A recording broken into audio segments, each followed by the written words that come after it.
All right, what is up, everybody, and welcome back. Today we are finally taking this thing one step further to getting off of jack stands. I've been slacking way too much lately. I'm putting my foot down. No more. Spring is coming, and we got to get this thing off of jack stands so I can go back out and drive this thing because it's been way too long. But before we do that, the Bazreias. We had one of these things, one of these two that had a broken valve stem core, so it was leaking. And I needed to change that, so I figured since we're dismounting one to switch the valve stem, we might as well do all four. And then since we're dismounting those, we might as well switch tires. So these are all the Achilles. These are the new Hancooks. We're going with a bigger size front and rear now with a little less stretch. So instead of running a 265/35 on the front, which is a 12.5 wide, and 275/35 on the 13 rears, we're going up to a 275/35 front and a 285/35 rear. Once again, switching from Achilles to Hancooks. But in order to put valve stems on these, we have to get 90 degrees and then bend them slightly because my barrels are so small that the bolt is on the drop center and it needs to be at an angle or else it won't go through the hardware hole. So yeah, kind of sucks, but we're gonna load these up, bring them home, get out the vise, and get them mounted, get them up to the tire shop, and hopefully get these new tires mounted, and we can test fit them to compare them to the old ones, see if it raises the car too much, if I have to adjust the control arms, do all that. But yeah, I'm gonna quit talking. Let's just get to this. All right, so I don't think I did a good enough job in the last clip explaining what I meant by the valve stems need to be bent because the barrels are too small. So I'm going to try to do a better job explaining this with them in front of me now, with the wheels as well. So if you take a look, let me set this down, but if you take a look at the valve stems, you can see that this is a standard Weds Kranze specific valve stem. It's nice 90 degrees straight, but because my barrels are so small, these need to be bent. But because the way these were bent before, the bend was too close to the valve stem core, and that's what caused them to break and leak. So what I'm gonna have to do is take a valve stem and put a bend in it just about like ½ an inch away, so that way it clears the face. So now what I'm talking about, if you just come right here and see, this is an unbent straight valve stem core, and it's basically touching the lip.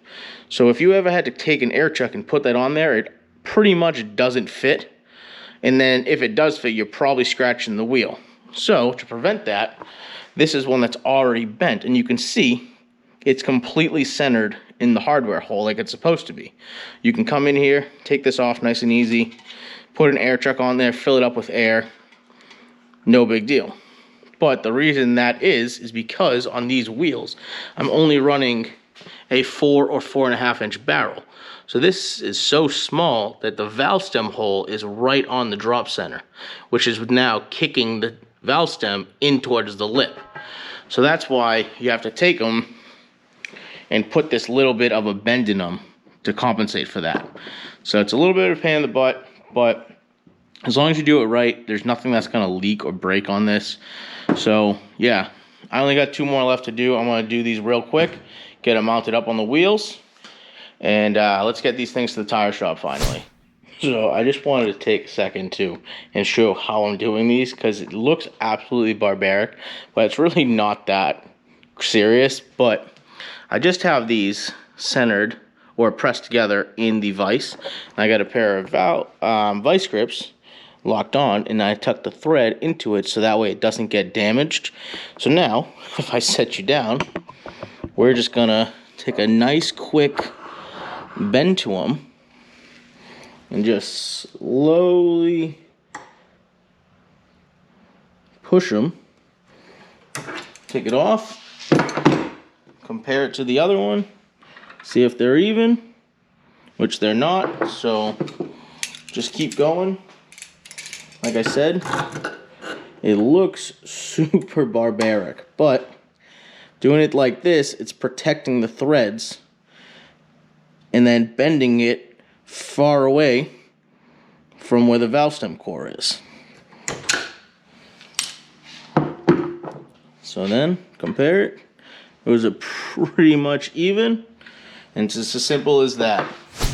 All right, so now that the valve stem is all bent up and they fit the wheels correctly, I'm going to show you what I was mentioning earlier about switching TPMSs. So this is the stock Genesis Coupe TPMS. The problem with these is that they only tell you when a tire is below 29 psi. They do not tell you the individual pressures of the wheels.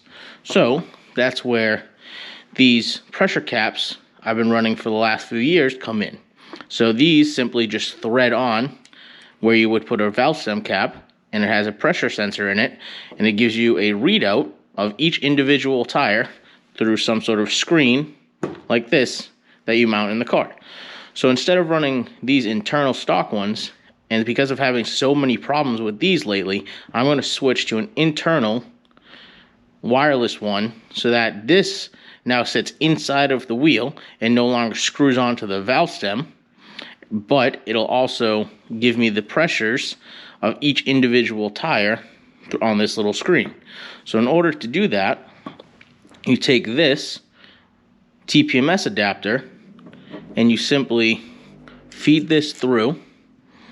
Then you take this jam nut, screw it on there, get it nice and tight, and then on this side there is a set screw, as you can see, that you tighten that down, and that prevents this from moving side to side when it's inside of the wheel and tire. So you need to, first of all, buy these separately, unfortunately. Then this unscrews off, and this simply screws on in its place, and now you have a full valve stem with a TPMS, and then you just come back, and I'm just going to cut this extra off, and yeah, that's simple. But that's what I was mentioning earlier. I don't think I explained it very well, so hopefully that clears all that up. All right, so here we go with the completed TPMS on the valve stem. As you can see, we have the TPMS adapter right there. This silver stem is what we trimmed. Got the jam nut holding it in place. The TPMS is attached through a little Allen head screw. Tighten that down, tighten this down, that locks it in place, and then you have a set screw coming right there just to hold it in place even more. And then I took the TPMS and I sent it, I faced it, I mean, towards the lip. Normally a lot of people put them in the drop center, but if I ever DB'd or the tire goes flat and pops, it's gonna get caught in this little ridge. So if this is in this space right here, the drop center, and it rolls for whatever reason, this can get damaged. So I'm hoping this is gonna keep it out of harm's way if anything ever does happen down the road. But I got one more of these to build, and then we're gonna get these wheels off to the tire shop.